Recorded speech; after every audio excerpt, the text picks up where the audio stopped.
May case example tayo dito showing the importance of judicial review of administrative cases. Ano ba ang nangyari dito sa San Miguel Corporation versus Secretary of Labor? Okay, so the facts. It appears na may na-dismiss na empleyado, tawagin nating si Y. Empleyado po siya ng San Miguel Corporation. Ano yung kaso raw? Illegal trafficking in company medicines. So, the All National Labor Relations Commission, dito po yung admin agency na concerned sa kasong ito, naglabas siya ng decision na i-reinstate, pabalikin sa trabaho si Y. Okay? With back wages. Ibigay yung mga sahod niya sana noong araw na hindi siya nakapagtrabaho dahil nga tinanggal ninyo siya. At yung decision na ito, affirmed by the Secretary of Labor. Its motion for reconsideration of the decision having been denied, okay, nag-try na mag-MRC San Miguel, gusto talagang tanggalin, pero denied. Ang ginawa na sumunod ni San Miguel, nag-file siya ng certiorari proceeding, nag-file ng petition for certiorari. Saan? Sa Supreme Court. Okay, so from NLRC to Secretary of Labor, inakyat niya sa Supreme Court, questioning the decision of the Secretary of Labor. Anong sinabi naman ni Y? Yung empleyado na tinanggal pero pinapabalik na. Y raised a jurisdictional question. Question niya po yung jurisdiction mismo.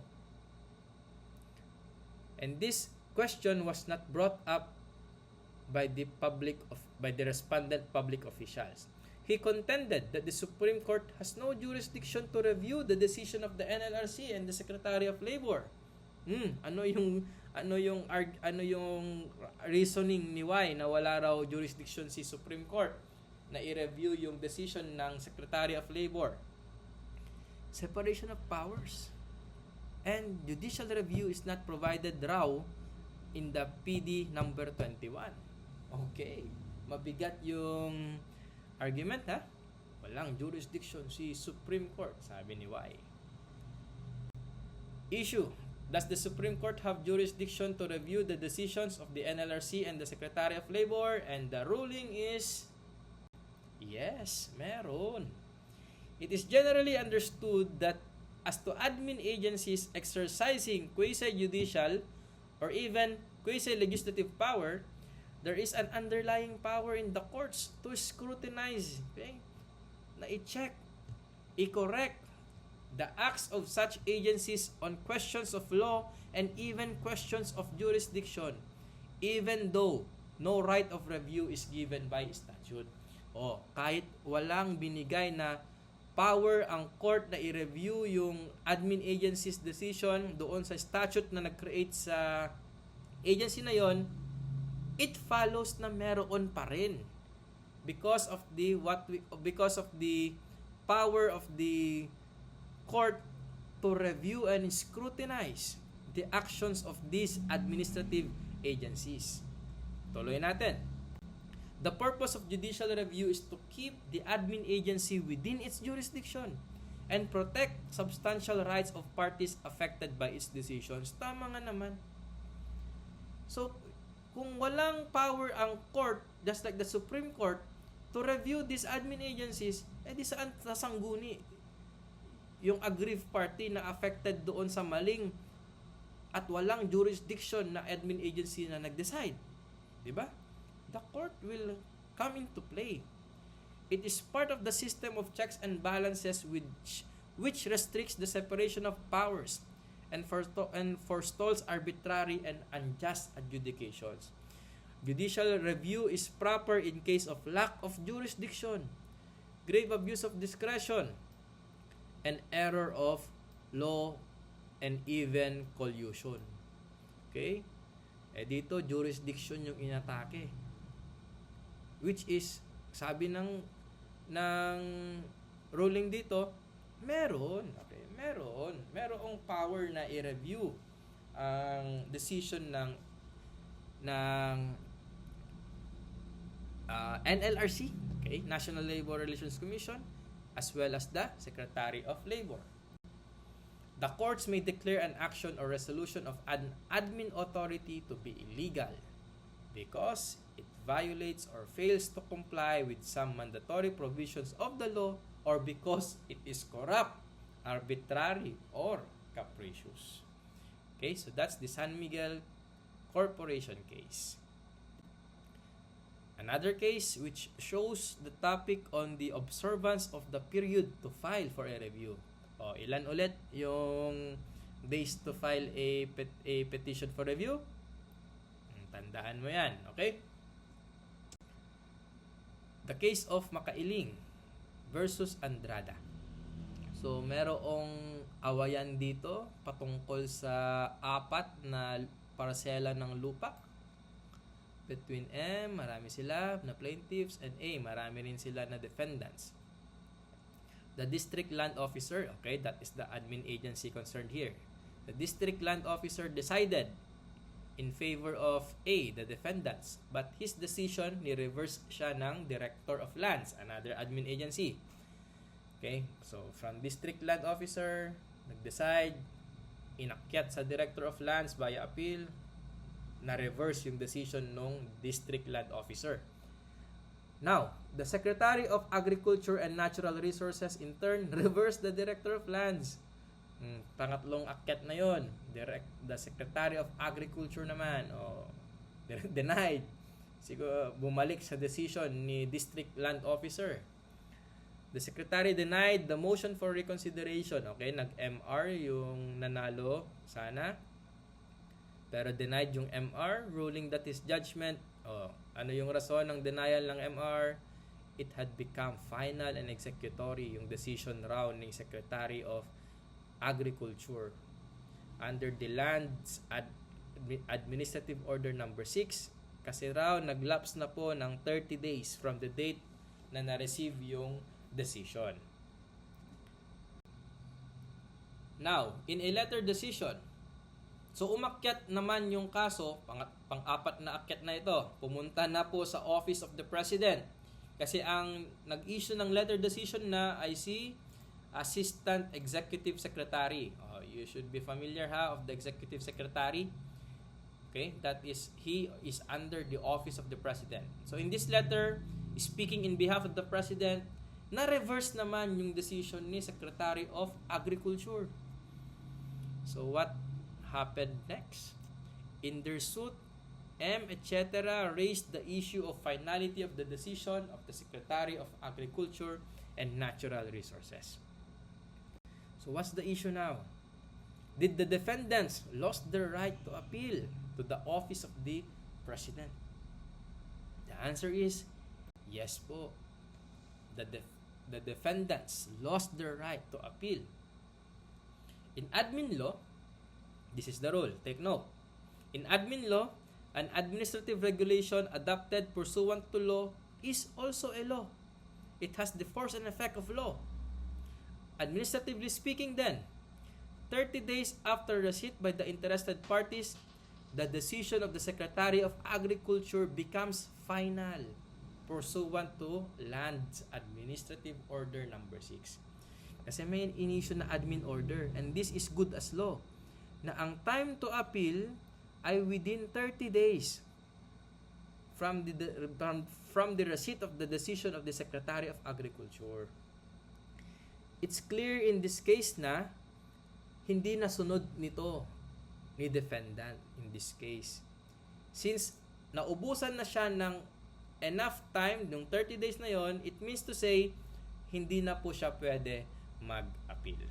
Kuha? So that's how important in following reglementary periods are. Appeal is a matter of statutory right only. Hindi po siya a constitutional right. So meaning to say, kung ilan yung days na sinasabi doon sa law na nag-grant ng right to appeal, that is strictly going to be followed. Otherwise, mawawalan ka na ng simple statutory right to appeal na yan. Ituloy natin itong case na ito. the only reason para mabigyan ng more than 30 days na mag-appeal ay kung meron yung mga ito, what you can see in your screen. Pero in this case, wala eh. Walang sinabi sa facts na merong mga yan, mistake, inadvertence, etc. Kaya ang mag-govern ay yung general rule in this case na 30 days. Okay? Pero don't get confused ha. This is an old case. Our appeal period now is 15 days, hindi po 30. Okay? Pero this is an illustrative case showing the importance of following reglementary periods. Alright? Next. Okay, let's now talk about the exceptions to doctrine of finality. So remember, doctrine of finality means that kung walang na-file na MR or appeal within that 15 days period at pagkatapos ng 15 days na yon, magiging final na yung decision. Meaning to say, hindi na po siya pwedeng i-review ulit ng higher court, Court of Appeals to be exact. Hindi na siya pwedeng baguhin kasi nga final na eh, touch move na. Nawalan ka na ng right na mag-appeal kasi tapos na yung 15 days na binigay ng batas sa'yo.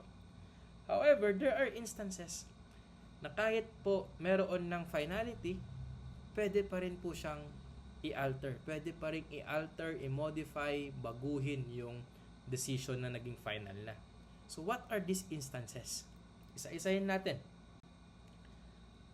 To grant relief to preserve the status quo pending further action by the admin agency.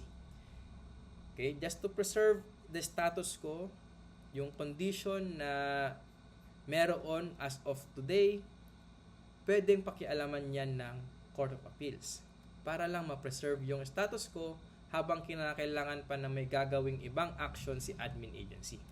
Next, it is essential to protect the rights asserted from the injury threatened. If the right is very important, for example, it is a matter of a constitutional right, pwede pa rin mag-proceed si Court of Appeals in making a decision even though naging final na yung admin agency decision. Next, where an admin officer assumes to act in violation of the Constitution and other laws. Kung very obvious yung violation, especially violation of the Constitution na ginawa ni admin officer, go for it, Court of Appeals. You have the right to alter, modify that erroneous decision then. Next, where such order is not reviewable in any other way and the complainant will suffer great and obvious damage if the order is carried out. Okay? Case-to-case basis po yan. But the point is, there is a great and obvious damage that will be suffered because of that decision. And lastly, to an order made in excess of power, contrary to specific prohibition in the statute governing the agency, and thus operating as a deprivation of a right assured by the statute. Similar with the previous grounds, no? There is a glaring violation of law, Constitution. The court will come into play kahit pa naging final yung decision na iyan. But these grounds, case-to-case basis ito, and the point is, it must be proven na the right violated is really essential, very important. For example, it involves the life, liberty, property of the person dahil lang sa mali, dahil lang sa mga violation na ginawa ng admin officer, ng admin agency, mawawala yung mga life, liberty, and property na iyon, for example. Okay? So, it should be a very meaningful and sound argument in order to touch again that decision that has already become final. Okay? Now, next doctrine. Doctrine of exhaustion of administrative remedies. Ano naman ito? This is a doctrine that requires that where a remedy within the admin agency is provided by law or available and can still be resorted to by giving the agency every opportunity to decide correctly a given matter, relief must be first sought by availing and exhausting this remedy. Okay? Mahaba, no? Pero memorize that. Pero to help you understand it, I will explain. In other words, ang sinasabi po dyan, kung sa loob ng administrative agency lamang, meron pang mga natitirang available na remedyo, meron pang pwede pang mag-MR, pwede pang mag-appeal sa mas mataas na admin officer o admin office, doon ka muna. Huwag ka muna raw pumunta sa korte. For example, sa Court of Appeals, huwag mo munang iakyat yung case, yung admin case sa Court of Appeals. Kung meron pa namang natitira na ibang remedyo na nandoon pa lamang sa level ng admin agency. For example, yung decision ng Land Registration Authority. Kung pwede mo pa namang i-appeal sa Office of the President, then pumunta ka muna sa Office of the President. Huwag ka munang pumunta sa Court of Appeals. Kuha, mag-remain ka muna sa admin level. Huwag muna sa court level. Hence the term exhaustion of admin remedy. Tapusin mo muna lahat ng administrative remedy before you go to a judicial remedy. The classic example of failure to exhaust, ito yung sinasabi ko. The failure to appeal from an admin decision to a higher admin authority, di ba? Kung meron pa namang mas mataas na admin officer na pwede mong i-question yung decision nung lower ranking officer na yon, then go for it. Doon ka muna. Huwag ka muna pumunta sa Court of Appeals. Even the filing of an appeal does not exhaust the remedy where there is failure to await the determination thereon before seeking the aid of the courts. Tama nga naman. Hanggat wala pa namang nilalabas na decision yung admin agency na nag-apilan mo, you wait for it. Do not go directly to the regular courts, to the Court of Appeals. Okay? Tapusin mo muna lahat sa admin level. So ano yung gamit ng doctrine na ito? Well, for example, you are the respondent in the case. Tapos yung complainant mo, panay reklamo. Panay file ng case doon sa mga iba't ibang admin agency.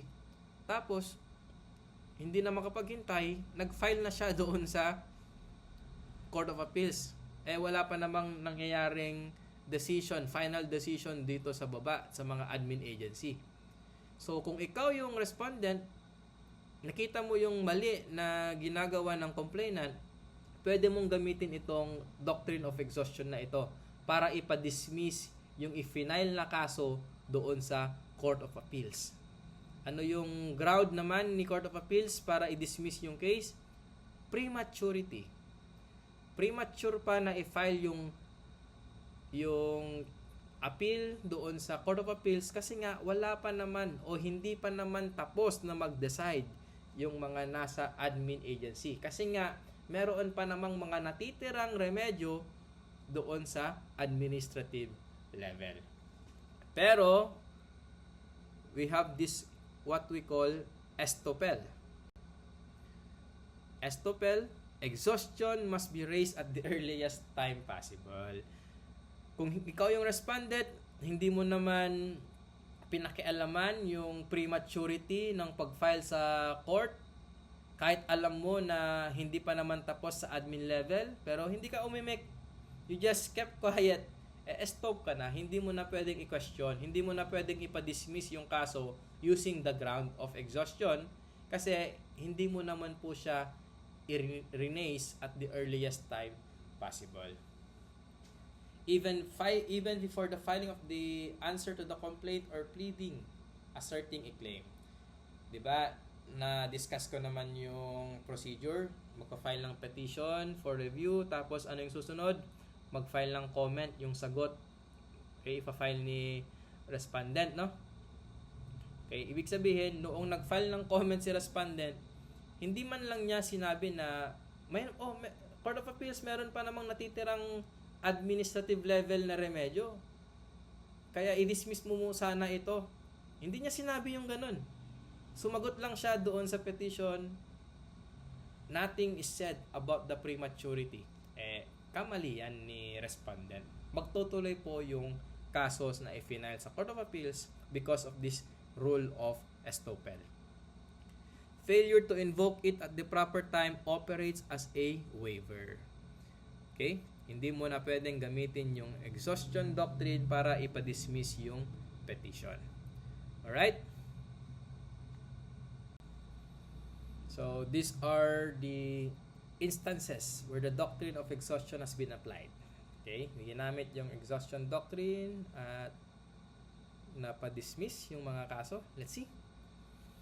Under the rules of procedure of an admin agency, the aggrieved party is allowed to file an MR, motion for reconsideration. Such motion must first be filed. Ayun. Kung sa admin level, meron ka pa namang right na mag-file ng MR. Pero hindi ka nag-file ng MR. Nag-apply ka agad ng petition for review sa Court of Appeals. Yung kalaban mo, pwede niyang ipa-dismiss yung petition for review mo. Ano lang yung rason? Kasi meron pa namang possible na remedyo sa baba, sa admin level. Ano yung remedyo na yon? Simple MR. Okay, so the rule now, if you are the complainant, you should be mindful, no? Mag-file ka muna ng MR kung meron ka namang right to file ang MR. Kahit alam mo na, kahit sabihin mo na, ay, yung hearing officer, imposible naman na baguhin niya yung decision niya. Kilala ko naman siya. Okay? Hindi naman basta-basta magbabago isip niyan. Kaya bakit pa ako mag-MR? Hindi na lang. Huwag kayong ganun mag-isip. Okay, file nyo pa rin yung MR. Kasi, pwede pong gawing rason ng kalaban mo yon pagpunta mo sa Court of Appeals para ipa-dismiss yung kaso. Again, exhaust mo muna yung lahat ng remedyo mo sa admin level. Just like the MR. Considering that the President of the University of the Philippines is subject to the direction of the Board of Regents and that the Board has the power to annul or modify an order of the President, okay, pumunta ka muna sa Board of Regents para i-question yung naging decision ni President ng University of the Philippines or any other SUC. Ganyan naman yung kadalasan na rules sa mga SUC, no? Okay, wag mo munang kasuhan wag ka munang mag-file ng kaso doon sa korte questioning the university president's action. Ang remedyo na natitira, pumunta ka muna sa Board of Regents. Okay? The question of a person's Filipino citizenship is and should be addressed in the first instance to the Commissioner of Immigration. And his authority to hear the evidence and pass upon the said question to enable him to decide whether such person should be deported cannot be preempted by the courts. Kung mayroong mga deportation of alien cases, yung mga undesirable aliens na yan, huwag kang mag-file ng kaso sa RTC or sa any court kasi ang may authority po niya na magpa-deport ay doon po sa ating Immigration Office. Okay? So, a suit filed in court to restrain the commissioner from hearing the deportation case is premature when no hearing has been conducted and no conclusion reached therein. Orderly procedure requires that the matter be threshed out where the law assigns it in the very first place. Okay? Please take note of that last sentence. Now, let's go to the exceptions naman. May mga times na kahit hindi mo gamitin lahat ng available na remedyo sa admin level, pwede ka nang mag-file ng kaso sa regular courts. Ano kaya ang mga exceptions na ito? Where the issue involves is not a question of facts but one of pure law. And there is nothing for an admin nature that is to be done or can be done by the admin agency where the controverted act is patently illegal, arbitrary, and oppressive. Example, there is a violation on the constitutional right to security of tenure. Yan. Okay, there is an example here. You can pause the video and read it. But the gist of this rule, wala namang labanan sa ano yung nangyari. Okay, there's no question of fact. Pero may mali doon sa pag-apply ng batas. So it's only a matter of law, application of law. So sino ba ang pinaka-authority sa pag-interpret ng law? It's our courts. Most especially the Supreme Court. Kaya there's no need na pag-usapan pa yan sa admin level kahit merong available na remedyo. Pwede na pong iakyat yan sa regular courts. Another exception where the issue raised is the constitutionality of the statute. Okay. If what is involved is the constitutionality of a law, who is the best one to interpret it? Diba nga? It's the judicial branch of the government. It's not an admin agency's duty to declare a law unconstitutional or constitutional. Okay? If that is the only issue, constitutionality of the law or of the statute, you can go directly to the court.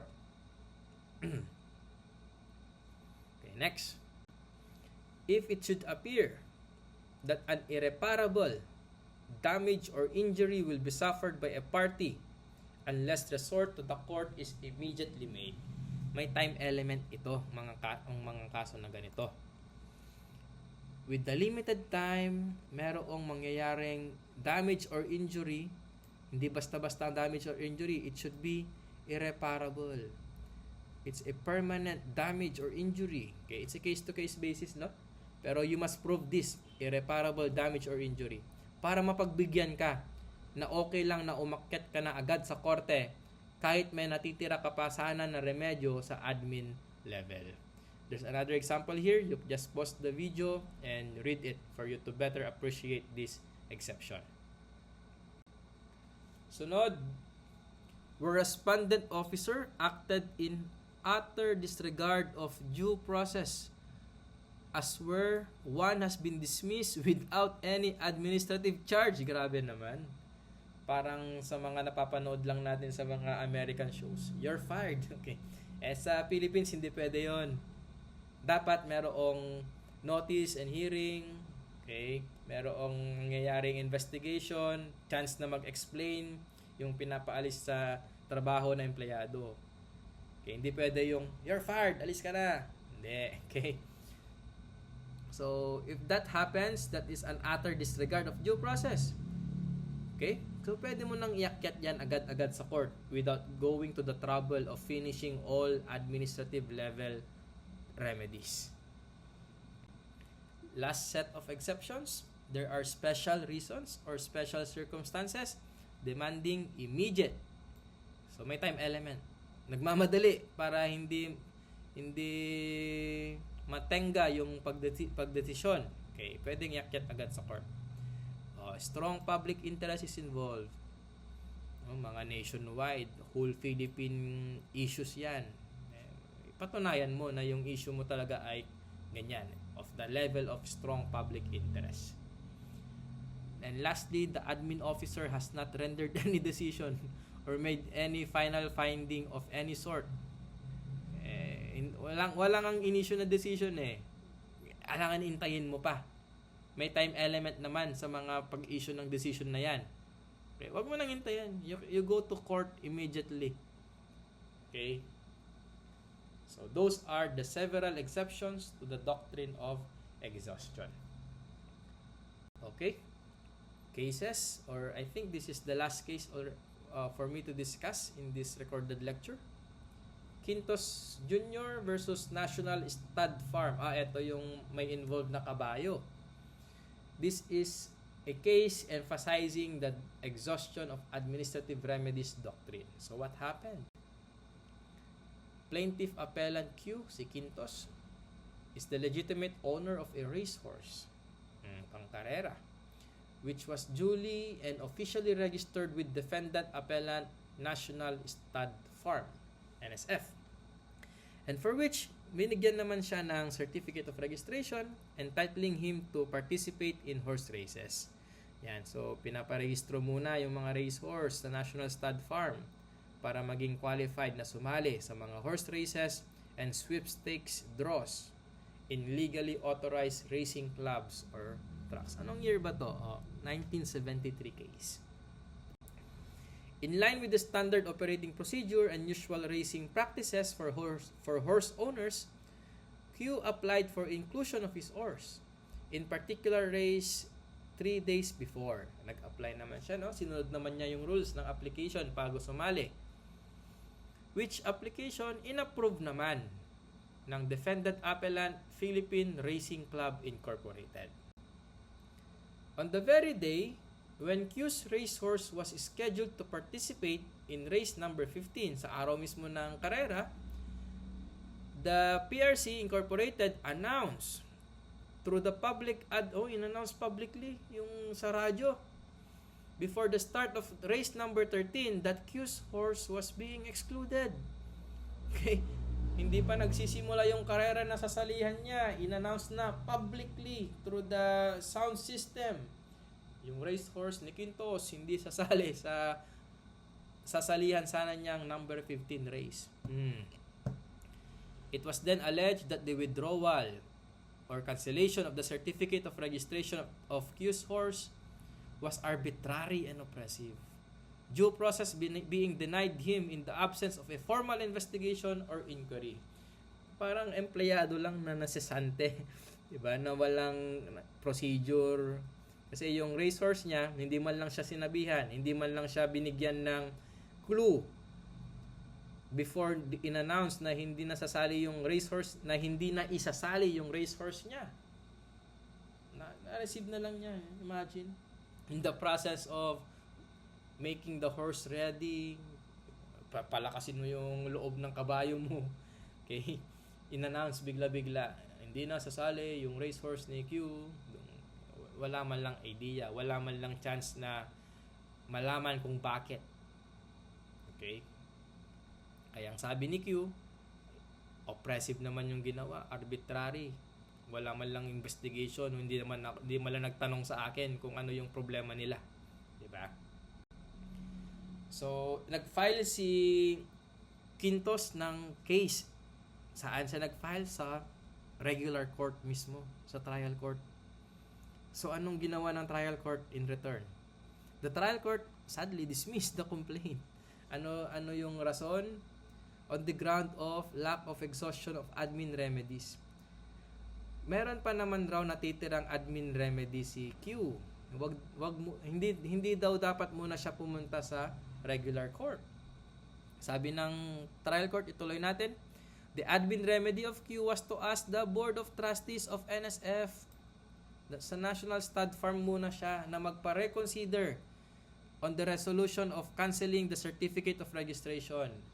At kung ma-deny man siya sa NSF, pwede pa po siyang mag-appeal sa Game and Amusement Board. Okay? O pwede rin pa sa Office of the President kasi sakop naman ng President Office yung nasabing offices na mga yan. Okay? So basically na-violate raw ni Q yung exhaustion doctrine. Inakyat po ni Quintos itong kaso sa Court of Appeals. Ang Court of Appeals, sabi naman niya, sinacertify namin ang kasong ito papunta sa Supreme Court since there is a purely legal question. Ipinasa ng Court of Appeals yung kaso sa Supreme Court mismo kasi the question is purely legal. It's up to the Supreme Court to interpret it with finality. So it appears that the 2 letters requiring Quintos to answer a complaint was sent to him. Take note of this ha. Q never moved for reconsideration of the cancellation. Hindi nag-MR si Q.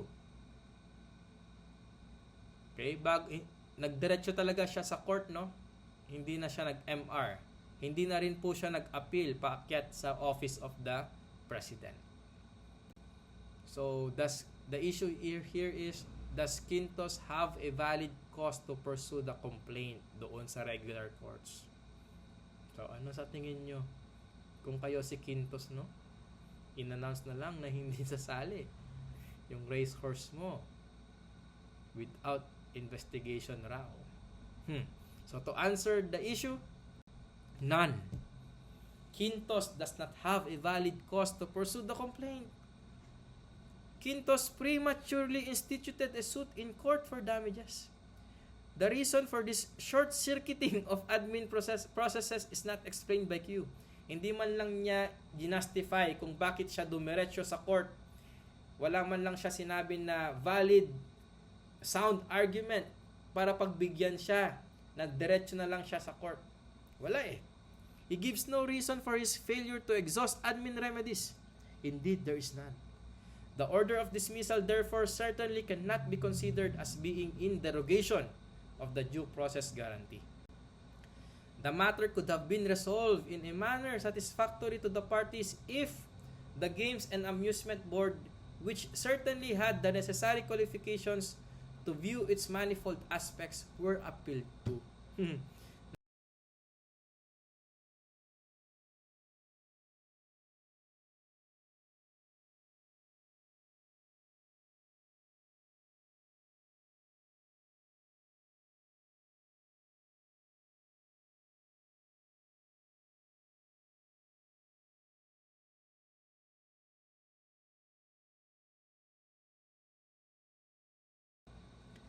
In the traditional language of admin law, the stage for ripeness for judicial review had not been reached. Hindi pa na-reach ni Quintos yung point para mag-apply na sana siya ng kaso sa Supreme Court. Kasi meron pa namang natitirang admin level remedies. The lower court's insistence on the observance of the fundamental requirement of exhausting admin remedies is more than justified. Okay? So, take note of this case para wag tayong matulad kay Quintos at doon sa racehorse niya. So, that would be all for this topic. Thank you so much for listening. Have a good day.